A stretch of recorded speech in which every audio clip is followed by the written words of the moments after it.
l'Afrique, les chefs d'État ne sont pas venus ici pour mendier. Tout comme nous n'allons pas ailleurs pour tendre la main. Nous travaillons pour un partenariat d'égale dignité entre les peuples.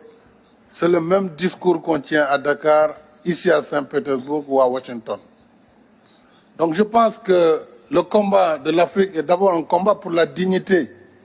Et ce combat, il transcende les générations.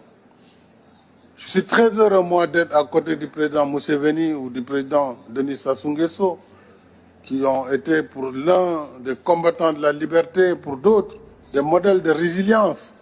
Et chaque génération a son combat à mener. Le nôtre, c'est de combattre d'abord le terrorisme qui est en train de gangréner notre continent. Mais aussi, c'est de travailler pour le développement de notre continent. Mais si on y regarde de très près, pourquoi l'Afrique en est à cette situation?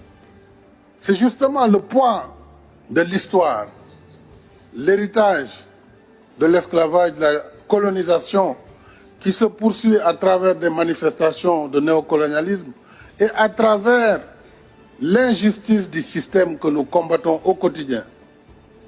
Nous avons demandé la réforme du système des Nations Unies.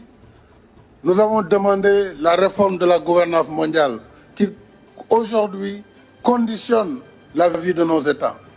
Et quels que soient par ailleurs nos efforts, si ces règles ne sont pas modifiées, eh bien, nous n'irons nulle part. C'est pourquoi il est important que nous travaillions dans la solidarité, que nous travaillions également à l'échelle du continent, puisque les défis sont majeurs.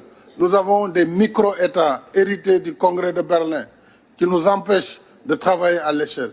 Si on ne comprend pas cette situation, on perdra beaucoup de temps sans efficacité. Je crois que la Russie, avec ses capacités en matière d'investissement, peut travailler avec l'Afrique sur ces grands projets régionaux. Et l'Afrique a besoin d'infrastructures de développement. L'Afrique a besoin de chemins de fer. Elle a besoin d'électricité, de barrages. Elle a besoin de la sécurité collective. Et sur tout cela, l'Union africaine, à travers différents mécanismes, que ce soit l'ODA-NEPAD, que ce soit les programmes régionaux, nous avons le programme qu'il faut. Et je pense qu'avec la Russie, nous pourrons travailler ensemble avec les BRICS et avec tout autre partenaire qui souhaiterait travailler dans nos priorités.